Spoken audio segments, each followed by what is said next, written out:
Ligou. Graça e paz, a paz do Senhor. Os irmãos estão bem? Amém. Se os irmãos estão bem, também estou bem. Amém? Gente, com muita alegria, vamos estar mais uma vez compartilhando a palavra do Senhor.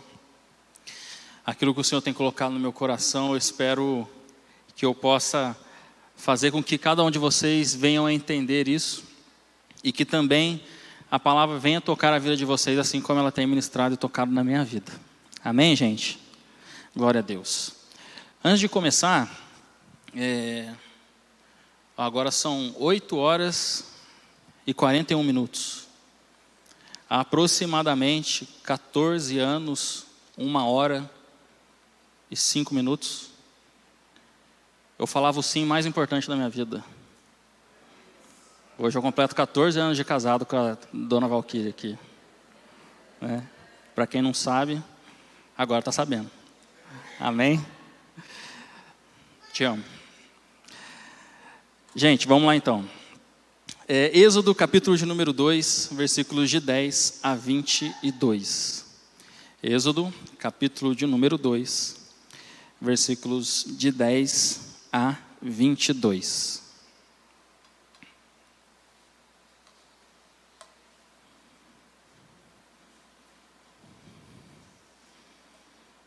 Amém?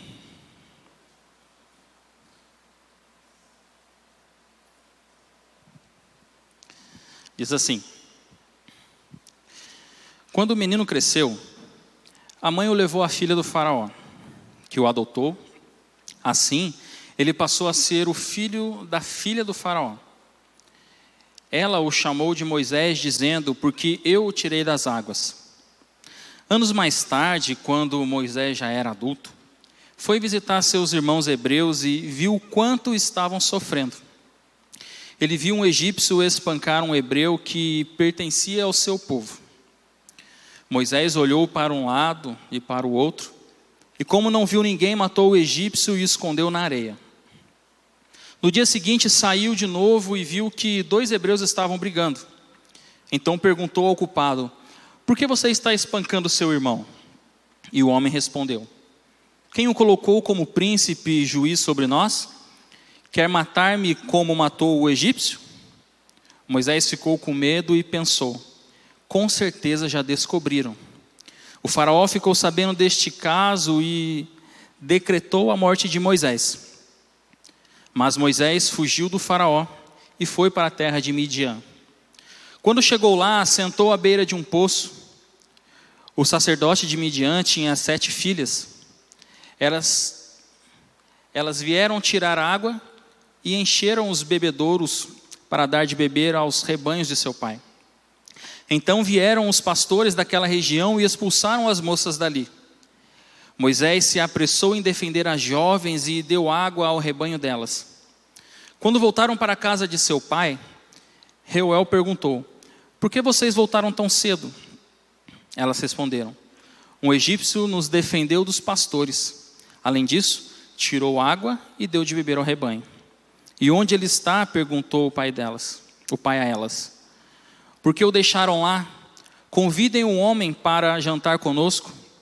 E Moisés aceitou morar na casa de Reuel. E ele lhe deu a Moisés a sua filha Zípora como esposa. E eles tiveram um filho, a quem ele chamou de Gerson, dizendo: sou forasteiro em terra estrangeira. Amém? Curva sua cabeça, vamos orar. Vamos pedir para que Deus fale conosco através da sua palavra. Pai, em nome de Jesus, Senhor, nós te adoramos, Pai. Nós bendizemos o teu nome. Nós honramos a ti, Senhor, e queremos dar graças ao Senhor por tudo, Pai.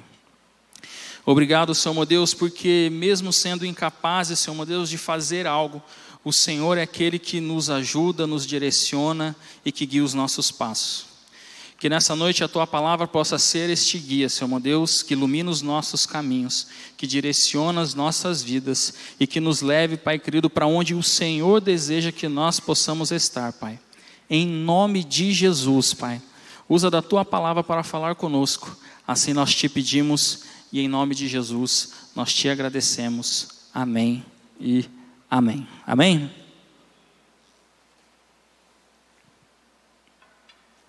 Gente, quem conhece essa história de Moisés? Né? Acho que a história de Moisés é juntando ali com Adão e Eva, né? Juntando ali com Abraão, né? Jacó, uma das histórias mais conhecidas que nós temos aqui na palavra do Senhor. E não essa semana, mas algumas semanas atrás, eu voltei a ler novamente o livro de Êxodo, e eu comecei a me deparar com essa história, e alguma coisa foi ali me incomodando no meu coração, e eu comecei a pensar essa questão que envolveu toda essa vida de Moisés, essa mudança, ora nascendo num lar que era para ele ter sido morto, depois indo para um palácio, sendo criado ali no meio de Faraó, sendo criado ali no meio ali dos príncipes ali, ora fugindo, indo para o deserto, vivendo ali em terra estranha, depois voltando para poder libertar o povo de Deus, vivendo aquele longo período no deserto até a sua morte. E eu comecei a pensar assim nessas mudanças, nessas transições. E isso foi me vindo à memória, né, algumas coisas. Eu acredito que a maioria da gente aqui já passou por grandes mudanças, né? Seja mudança na vida espiritual, seja mudança na vida financeira, seja mudança na vida de, poxa, eu era de uma forma, hoje eu sou de outra forma, né? E as mudanças, elas fazem parte da nossa vida. Qual outro tipo de mudança que nós costumamos fazer? Quando a gente muda de casa. Quem já mudou de casa, de uma casa para outra aqui? Acho que todo mundo, né? Dificilmente alguém nasce numa casa e vai até, né? Gente, eu já mudei de casa dentro da mesma cidade. Eu já mudei de casa em cidades próximas. Eu já mudei de estado algumas vezes. E eu vou compartilhar uma coisa com vocês. Como é ruim fazer mudança. Quem que gosta de fazer mudança aqui? Eu não gosto. Por vários motivos. O primeiro deles é que quando a gente começa a mudar, as coisas em casa ficam como? De perna para o ar. E começa a juntar coisa daqui, começa a juntar coisa dali. E quando a gente começa a mexer nas coisas, a gente vai encontrando algumas coisas que a gente nem sabia que a gente tinha mais. Essa camisa que fazia muito tempo que eu não via e nem serve mais, né? Aquele negócio que eu procurei durante tanto tempo, não achei, agora eu achei, não está servindo mais para nada. Ou seja, a mudança, ela vai, quando a gente vai fazendo, quando a gente vai ali juntando as coisas, vai encaixotando, ela gera um pouco de transtorno, vamos dizer assim. Até as coisas se ajeitarem, né? Até a gente ir para um local novo. E quando a gente chega no local novo, é uma beleza, não é? Até desencaixotar tudo, colocar tudo no lugar. E às vezes a mudança dura uma semana, às vezes dura 2 semanas. Às vezes passa o tempo e tem coisa lá que você mudou, está lá e não conseguiu tirar ainda da caixa. Está lá guardado. Quem já teve essa experiência? E com isso, eu comecei a pensar exatamente sobre isso. Essa questão da mudança. Essa questão de sair de um determinado local, ir para outro local. Entre ter a vida de uma maneira e a vida ela mudar completamente, ir para outra maneira, ir para ter outro sentido. E com isso eu quero compartilhar a palavra de hoje, que diz, é preciso mudar. Amém? Nós precisamos mudar. Gente, como eu falei aqui, quando nós fazemos uma mudança, quando nós iniciamos uma mudança, ou então uma reforma, vamos pensar assim, uma reforma. Quem aqui já reformou a casa estando morando dentro da casa? É pior do que mudança, gente. Eu me lembro que quando eu deveria ter entre meus 10 e 11 anos de idade, meu pai e minha mãe resolveram reformar a casa, e nós ficamos durante 6 meses morando no fundo da casa, na edícula. Minha mãe até falava que não era edícula, falava que era ridícula, de tão pequenininha que era. Gente, a gente dormia, assistia televisão, a gente comia num espaço na edícula, acho que era um ambiente de 4x4 mais ou menos. Eu, meu pai, minha mãe e meu irmão. Eu não lembro, mas minha mãe falou que teve um dia que eu era de madrugada, eu estava acordado, sentado na beira do colchão, chorando. E a minha mãe me perguntou, por que você está chorando? Porque eu falei para ela, eu não aguento mais viver nesse lugar. Um espacinho de 4x4. Era para uma coisa boa, porque a nossa casa estava reformando. Mas a mudança, ela gera dentro de nós, ela gera no ambiente em que nós estamos, coisas que acabam trazendo um certo, de sabor ali naquele momento. Mas é algo necessário. E uma das coisas que ela acaba gerando em nós é o quê? Desconforto. A mudança, ela gera certo desconforto dentro da nossa vida. Então, o primeiro ponto seria esse. A mudança, ela gera um certo desconforto. E quando nós temos esse desconforto gerado dentro de nós passamos que como se sentíssemos que aquilo ele não vai acabar. Poxa, isso aqui está me atrapalhando. A maneira de eu agir não está dando certo. Realmente eu preciso mudar? Realmente eu preciso dessa transformação? Realmente eu preciso fazer algo? Porque o desconforto, quando nós estamos em um ambiente desconfortável, isso começa a gerar em nós um certo desespero. Isso começa a gerar em nós uma certa ansiedade para que aquele momento acabe logo. E na história de Moisés, nós vemos que essas mudanças também geraram um certo desconforto. Principalmente quando nós lemos aqui que ele saiu então do Egito, foi ali para aquele local onde ele era forasteiro, e a palavra de Deus fala que ali ele viveu durante 40 anos. Pense bem, você vivendo num local onde você chegou, não sabia de nada, não conhecia nada durante 40 anos. Já estava acostumado com tudo. Já sabia a maneira das pessoas agirem, já sabia a nuvem do jeito que estava, hoje vai chover, hoje não vai chover. Essa época do ano é assim que funciona, aquela época do ano é assim que funciona. Então já tinha todo o quê? Todo aquele costume, toda aquela experiência já tida ali durante aquele tempo. E uma certa vez, como diz em Êxodo, capítulo 3, versos de 1 a 2, e depois 7 e 10, vai dizendo assim: Moisés pastoreava o rebanho do sogro, Jetro, que era sacerdote de Midian. Um dia levou o rebanho para o outro lado do deserto e chegou a Horebe, um monte de Deus. Ali o anjo do Senhor lhe apareceu em uma chama de fogo que saía do meio de uma sarça. Moisés viu que, embora a sarça estivesse em chamas, não era consumida pelo fogo. A primeira coisa que aconteceu ali de diferente foi o quê? Ele, num ambiente totalmente acostumado, totalmente comum para ele vê algo surpreendente.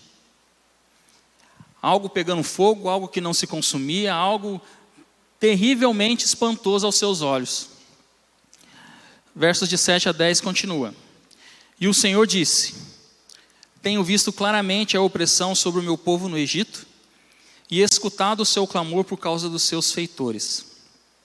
Pois me preocupo com o sofrimento deles. Por isso, desci para livrá-los das mãos dos egípcios e tirá-los daqui, para uma terra boa e vasta, e onde fluem leite e mel, a terra dos cananeus, dos hititas, dos amorreus, dos fariseus, dos heveus e dos jebuseus. Pois agora o clamor dos israelitas chegou a mim, e tenho visto como os egípcios se oprimem. Portanto, agora vá, eu o envio ao faraó para tirar do Egito o meu povo, os israelitas. Olha só que coisa interessante aqui.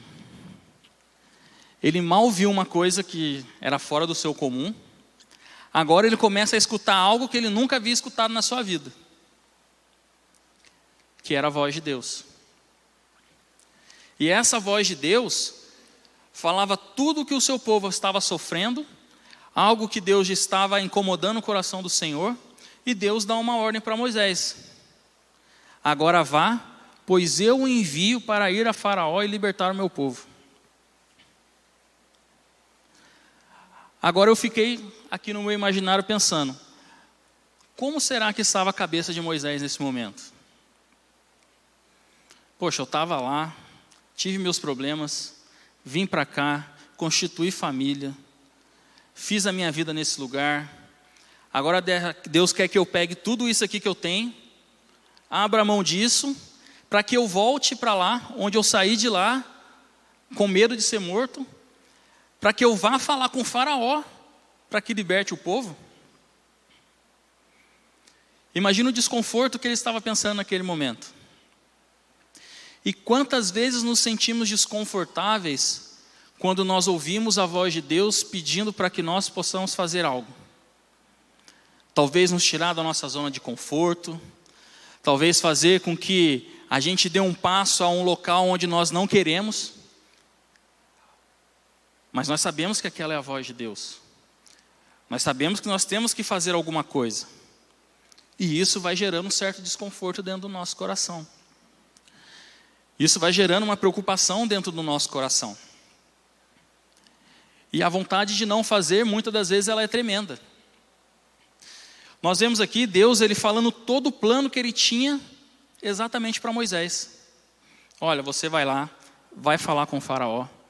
Você vai chegar lá, vai falar para ele, eu quero que você deixe o meu povo ir. Você vai ser o responsável para libertar o meu povo. E quando vocês libertarem, eu vou levar em vocês uma terra onde emana leite e mel. Vocês vão estar no paraíso. Sem escravidão, sem nada que perturbe o seu povo, que perturbe o meu povo. Deus já havia falado para ele o que era que ele queria no final.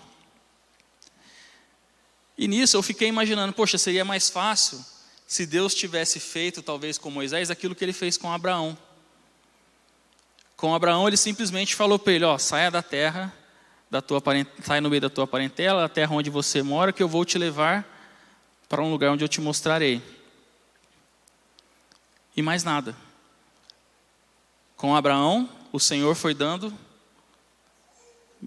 conforme ele foi realizando aquilo que o Senhor foi pedindo a ele, o Senhor foi dando a revelação daquilo que ele tinha para a sua vida. Com Moisés foi completamente diferente. O Senhor vem a Moisés e fala, olha, eu quero que você faça isso por causa disso, disso e disso, e eu vou fazer isso através da sua vida. Moisés também possa ter pensado, poxa, eu estou tão bem aqui, eu estou tão tranquilo aqui, agora que meus filhos aqui estão grandes, agora que eu já tenho meu próprio negócio aqui para gerir, está tudo certo. E esses desconfortos, eles geram em nós algo muito maior ainda, que é a insegurança. E com isso, nós também temos, quando há necessidade de mudança, a insegurança sobre o que está por vir. E isso é algo muito sério. Essa insegurança é algo que passou pela vida de Moisés também. Assim como o Senhor foi falando com ele, olha, vou fazer isso, isso, isso e isso. Ainda no capítulo 3, versos 11 e 13, Moisés foi falando assim, quem sou eu para ir com o Faraó? No verso 3 ele fala, o que vou dizer a eles? No capítulo 4, verso 1 ele vai falando, eles não vão acreditar em mim. No verso 10 do capítulo 4, nunca fui bom para falar. Tenho muita dificuldade em me expressar. Conforme as mudanças elas vão acontecendo e nós realmente nos vemos encurralados e realmente temos que mudar, a insegurança, ela começa a tomar conta do nosso coração. Eu não posso, eu não consigo, eu sou incapaz, as coisas não acontecem na minha vida, não tem ninguém para ir por mim.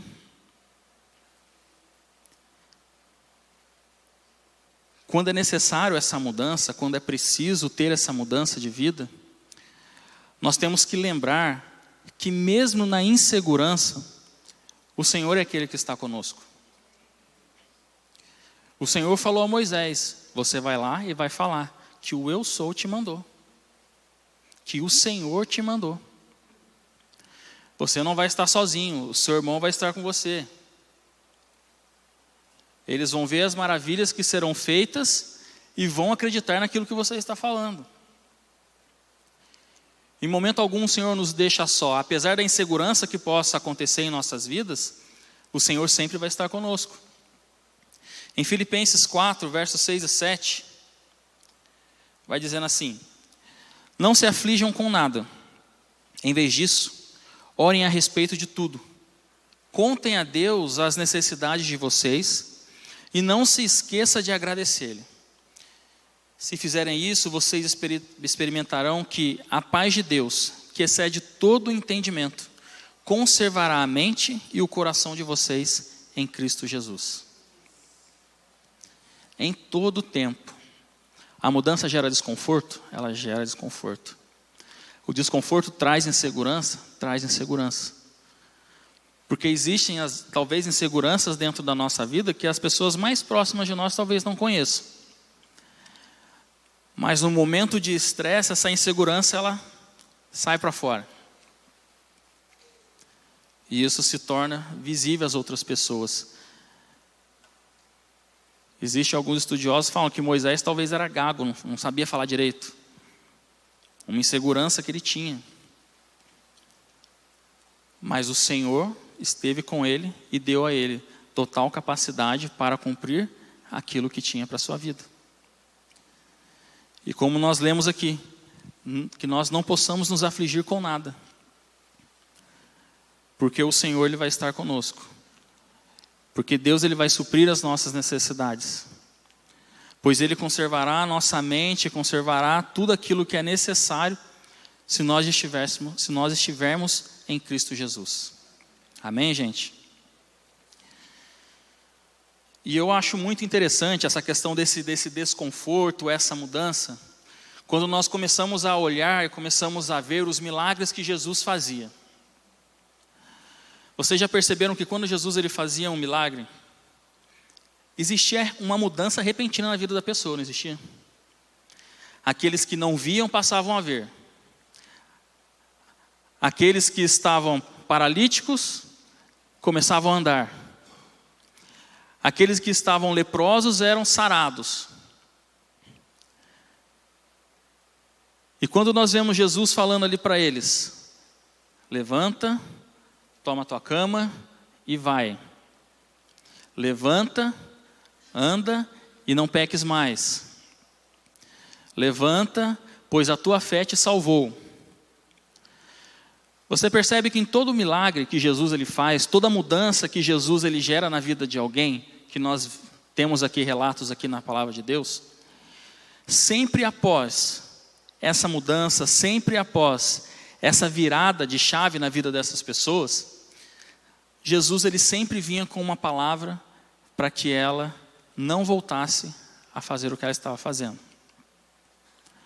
Para que ela soubesse que aquilo que Jesus fez sobre a sua vida poderia ser algo permanente e seria permanente. Você foi salvo. Você foi curado. Você não está curado nesse momento. Você foi curado. Você foi liberto. E por que Jesus fazia isso? Porque quando nós mudamos verdadeiramente, quando nós precisamos e entendemos que temos que mudar verdadeiramente, às vezes uma mudança de uma hora para outra, às vezes uma mudança que acontece, às vezes isso pode acabar entrando na nossa vida e saindo da nossa vida sem a gente perceber. Mas nós iniciamos e permanecemos com essa mudança na nossa vida quando nós mudamos de pensamento.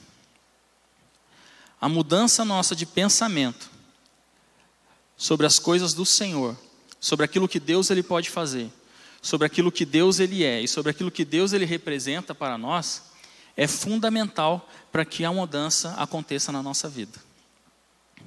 A palavra de Deus fala em Romanos, capítulo 12, verso 2, não se amoldem no padrão deste mundo, mas transformem-se pela renovação da sua mente, para que vocês experimentem a boa, agradável e perfeita vontade de Deus.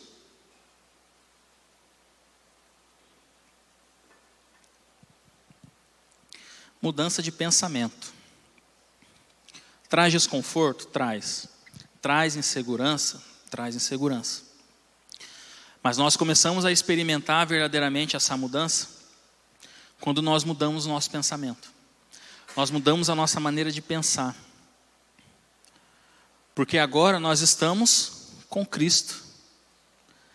A palavra de Deus fala que nós somos novas criaturas. Tudo se fez novo. As coisas velhas, a maneira como nós pensávamos, ficaram para trás. Daqui para frente é algo novo. Daqui para frente é vida nova. Daqui para frente é mudança com Cristo e mudança para melhor. Porque Deus, Ele tem o melhor para as nossas vidas.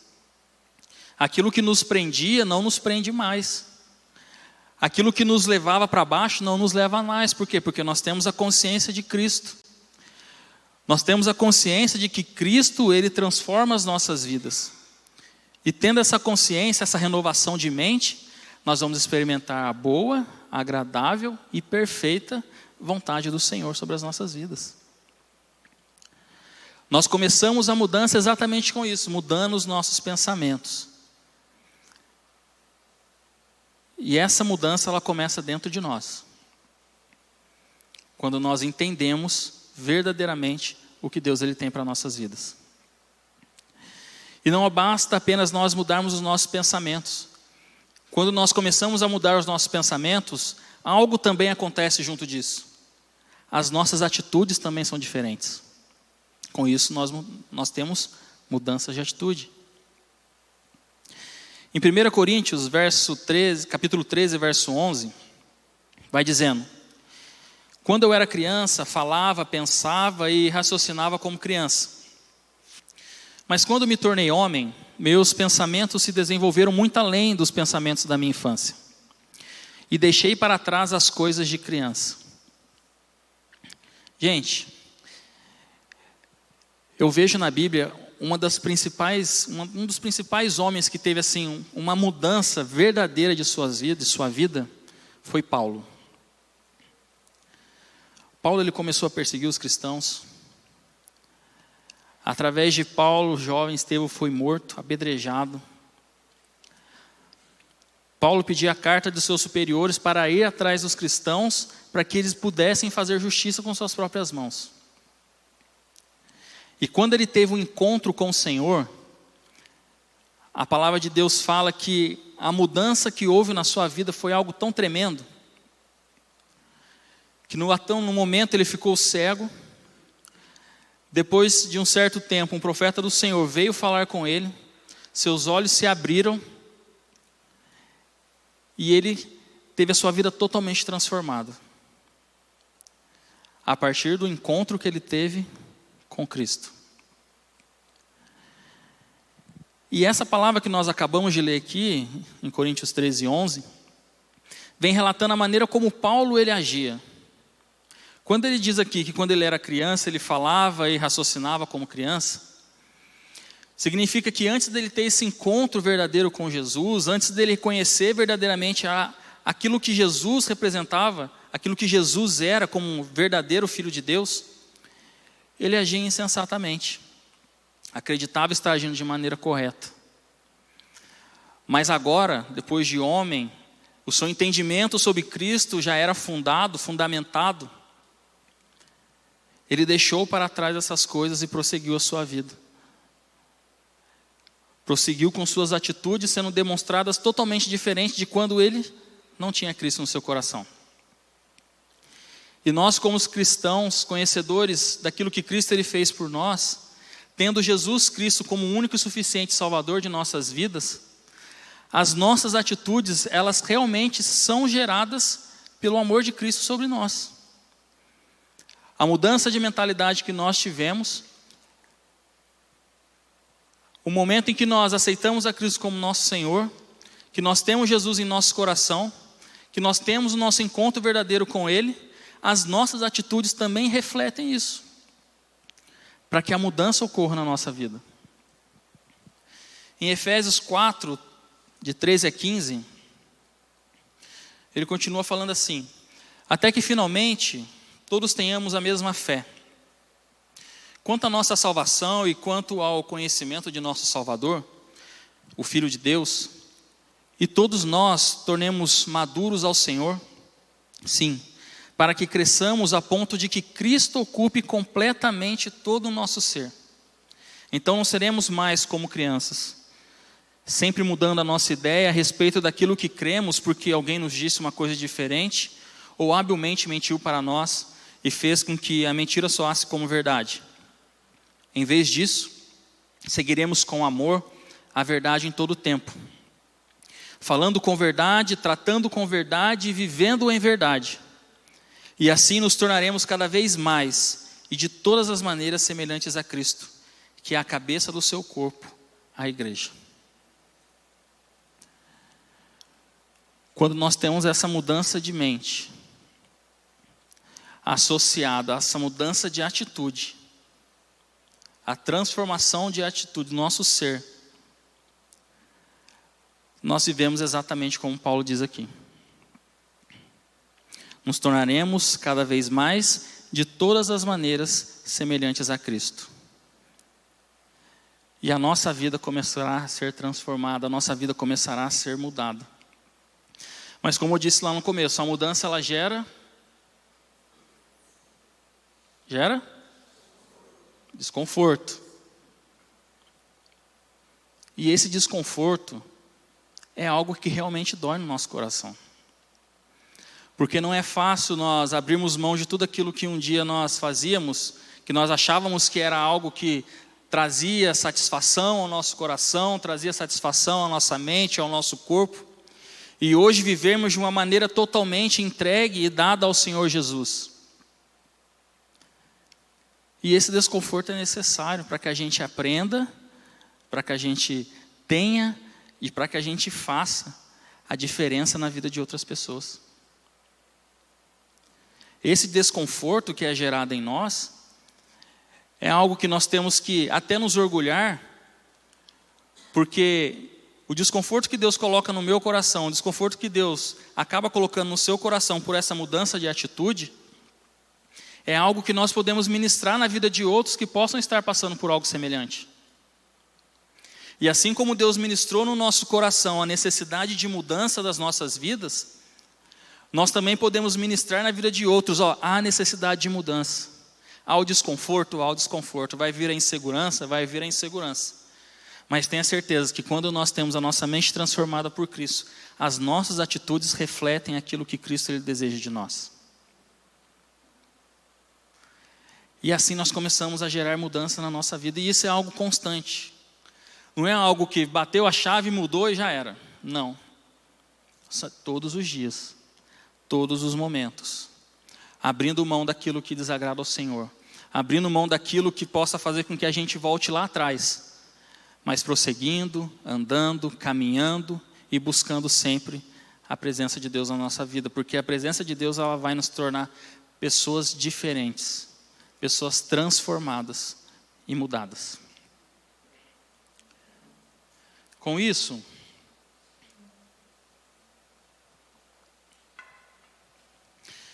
quando nós temos um alvo, nós entendemos o propósito de Deus. E entendemos. E quando nós temos esse alvo e entendemos esse propósito, parece que as coisas, apesar de todas as dificuldades, elas se tornam até um pouco mais fáceis. Porque nós começamos a olhar lá na frente. Nós não olhamos simplesmente aquilo que está ao nosso redor. Uma palavra que veio ao meu coração, essa já tem já um certo tempo, eu acredito que foi ela que gerou essa questão, essa mensagem, essa ministração que Deus colocou no meu coração. Está lá em Provérbios, no capítulo 4, versículos de 20 a 27, que vai dizendo assim: meu filho, escute o que digo a você. Incline o ouvido às minhas palavras. Nunca as perca de vista. Guarde-as no fundo do seu coração, pois são vida para quem as encontra e saúde para todo o seu corpo. Acima de tudo, guarde o seu coração, pois dele origina a vida. Afaste sua boca às palavras perversas, Fique longe dos teus lábios a maldade. Olhe sempre para frente. Mantenha o olhar fixo no que está diante de você. Considere a vereda que os teus pés tomam e seja firme em todos os seus caminhos. Não se desvie nem para a direita, nem para a esquerda. Afaste os teus pés da maldade. Gente, essa passagem de Provérbios, eu acredito que a maioria aqui conheça, mas eu comecei a refletir sobre ela e eu acho interessante aqui que o autor ele coloca aqui para a gente nunca perder de vista as palavras do Senhor. Ele não fala simplesmente assim: guarde elas no seu coração. Ele fala: guarde no fundo do seu coração. E quando a palavra de Deus ela fala de coração, é uma metáfora que vai falando da nossa mente, do nosso entendimento. Então ele pede para quê? Para que nós possamos guardar essa palavra lá no fundo do nosso entendimento, naquele lugar onde nada que vier, nenhuma outra palavra que vier por cima, ela é capaz de abafar aquilo. Mas um lugar específico, que é um lugar onde todas as vezes que for necessário a gente vai lá e encontra. É nesse lugar que ele pede para guardar. E ele ainda fala aqui para que a gente afaste a nossa boca de palavras perversas. Ele fala para que a gente fique longe dos nossos lábios a maldade. Para que a gente olhe para frente. Para que a gente não se desvie para um lado, não se desvie para o outro, mas tenha atenção e entenda o propósito de Deus para a nossa vida. Então olha para frente. Olha para aquilo que Deus ele colocou lá na frente. E ele diz: afaste os teus pés da maldade. Guardar a palavra do Senhor, para que nós possamos ter acesso a ela em todo e qualquer tempo. Guardar a nossa boca naquilo que nós falamos. Afastar palavras perversas da nossa boca. Olhar sempre para frente, para quê? Para que as coisas que estão ao nosso redor não nos tirem que a atenção daquilo que Deus ele tem para nós. E que possamos prestar atenção onde colocamos os nossos pés. Para que a mudança de Deus ela aconteça na nossa vida, nós temos que estar ligados nisso. Mudando a nossa mente, gerando novas atitudes, nós guardaremos a palavra do Senhor. Nós fugiremos de palavras maldosas. Nós olharemos para aquilo que o Senhor um dia nos prometeu e vamos esquecer o desconforto e a insegurança que está aqui ao nosso redor no momento. E não vamos desviar em momento algum, porque nós sabemos para onde nós temos ido e sabemos em quem nós cremos, pois Jesus é nosso Senhor e Salvador. 2 Coríntios capítulo 5, verso 17. Quando alguém está em Cristo, torna-se uma pessoa totalmente nova por dentro. Já não é mais a mesma pessoa. As coisas antigas já se passaram e teve início uma nova vida. Gente, nós começamos aqui a falar sobre a história aqui de Moisés. Moisés, quando volta lá para o Egito, ele é uma pessoa totalmente diferente do que ele saiu. Quando ele começa a fazer com que as suas atitudes reflitam aquilo que o Senhor estava dizendo a ele, por maior que foi a dificuldade a qual ele passou, o Senhor fez conforme havia prometido. Ele poderia muito bem ter desistido, mas ele olhou para frente e confiou no que Deus teria feito e fez. Quando ele estava na frente do mar e o exército ali de Faraó atrás, as pessoas murmurando: por que você nos trouxe aqui? Por que você trouxe a gente para morrer aqui? Ele confiou na voz que ele ouviu do Senhor, e o Senhor abriu o mar para eles passarem. É necessário mudar, é preciso mudar. Na imagem ali da palavra de hoje, a gente está vendo ali alguns casulos ali, e depois ali uma borboleta. Assim como é na vida animal, na nossa vida também funciona da mesma forma. A borboleta vai lá, coloca o ovo abre, vira uma lagarta, a lagarta cresce, aí ela entra nesse casulo, nessa crisália, e depois de algum tempo, a borboleta ela sai. E quando nós nos deixamos ser mudados pelo Senhor, quando nós nos deixamos e entendemos que é preciso mudar, às vezes nós podemos passar por todas essas fases. A fase quando nós nascemos, ainda como crianças, quando nós começamos a crescer, entendemos que temos que ficar forte, assim como ali a lagarta. Depois daquele tempo de, sabe, que a gente tem que ficar um pouco quieto, ouvindo a voz de Deus, meditando na palavra do Senhor, entendendo o que Deus ele tem para a nossa vida, enxergando os propósitos de Deus ali para a nossa vida. E ali a gente começa a se movimentar, ali a gente começa a se mover, ali a gente começa a se fortalecer. E quando a gente vê, a gente é uma borboleta, assim como uma borboleta, perfeita, mas tudo no seu devido tempo e com a ajuda do Senhor. Fica de pé.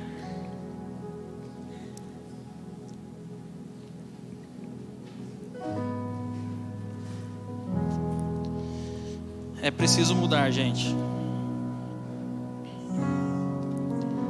Eu não sei o que na sua vida é necessário haver mudança, mas uma coisa eu sei: se você pedir para o Senhor, se você clamar ao Senhor, Ele virá e o ajudará em todo o tempo, em todos os momentos. E essa mudança vai acontecer em nome de Jesus. E nós vamos florescer para a honra e glória do Senhor. E nós vamos estar prontos para a honra e glória do Senhor, para que as coisas aconteçam através das nossas vidas. Não para que a gente se glorie, mas para que o nome do Senhor seja glorificado, para que o nome do Senhor seja exaltado, para que outras pessoas também sejam alcançadas através daquilo que Deus ele fez nas nossas vidas. E eu não me canso de falar isso, porque um dia Deus usou uma pessoa para falar na minha vida algo que estava acontecendo, algo que eu precisava de mudança. E eu quero também ser uma pessoa nova, uma pessoa diferente, e falar na vida de outros também que necessitem ouvir alguma coisa. E esse desejo, essa mudança é algo que nós temos que ter no nosso coração. Gente, o Evangelho ele não é para nós, não é para mim, na verdade. Ele é para nós. Ele não é exclusivo. Ele é comunitário, é para todo mundo. O individualismo, ele é algo que tem que ficar lá fora. E aqui nós temos que pedir para o Senhor: Senhor, transforma a nossa vida, para que eu possa compartilhar aquilo que o Senhor fez na vida de outros. Em nome de Jesus. Vamos adorar o Senhor?